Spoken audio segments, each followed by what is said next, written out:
1 week na lang, FIBA World Cup na.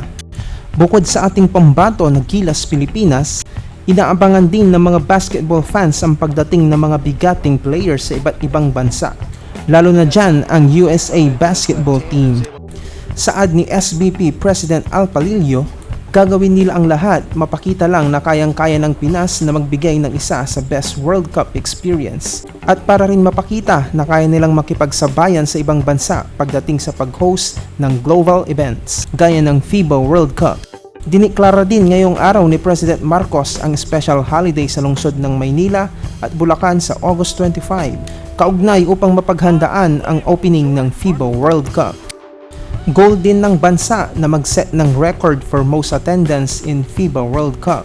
Sa kasalukuyan ay hawak ng Canada ang record na yan with 32,600 attendance na nangyari noong 1994 FIBA World Cup.